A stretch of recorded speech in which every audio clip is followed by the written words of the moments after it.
if we have 8 raised to the power x is equal to 1 divided by 2 raised to the power y. Now, in the left hand side, we have our base to be 8. Let's change the base 8 to base 2, which will be 2 raised to the power of 3 is equal to 1 divided by 2 raised to the power y.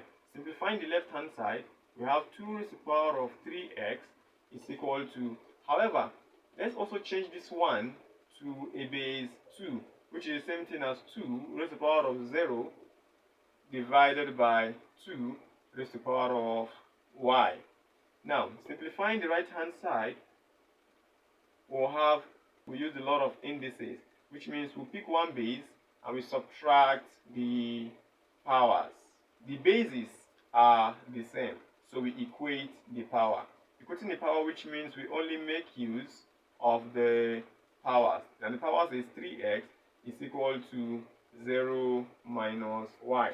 Now this is because if the base are the same, it automatically means the powers are also the same. Bringing negative y to the other side so that it will become a simultaneous equation, we get 3x and positive y equal to 0. Let's call this equation 1. Now let's simplify the second equation also to make it a simultaneous equation and call it equation 2.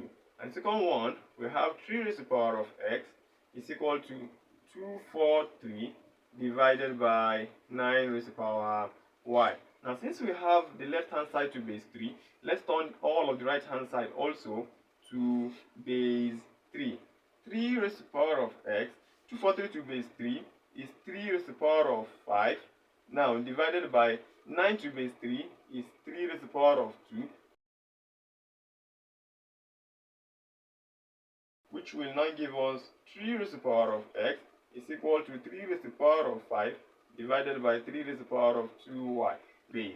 So the left hand side remains 3 raised to the power of x, which is equal to 3 raised to the power of 5 divided by 3 raised to the power of 2y. So picking one base here, this remains the same, and here will be 3, 5 minus 2y. Now the left hand side and the right hand side, they have the same base, which means 3 here is equal to 3. Automatically the powers are also the same, which means x will be equal to 5 minus 2y. Now, changing this to simultaneous equation by bringing negative 2y to the place of x, we have x plus 2y equal to 5. Let's call this equation 2. Hence, we have our equation 1 as 3x plus y equal to 0, and equation 2 as x plus 2y equal to 5. So to simplify this simultaneous equation, we can choose to use any method. Now let's use substitution method, and using equation 1, making y subject formula from equation 1. From equation 1, we have 3x plus y equal to 0. Y is equal to 0 minus 3x. Therefore, y is equal to negative 3x. So let's substitute y is equal to negative 3x into equation 2. We have x plus 2 into negative 3x is equal to 5. This is it from equation 2. So hence, x will now be positive 2 times negative 3 is negative 6x is equal to 5. Now x and negative 6x will get negative 5x equal to 5. Dividing both sides by negative 5, the 5 cancels this, then we are left with x is equal to negative 1. So let's substitute negative 1 into equation 1 for y.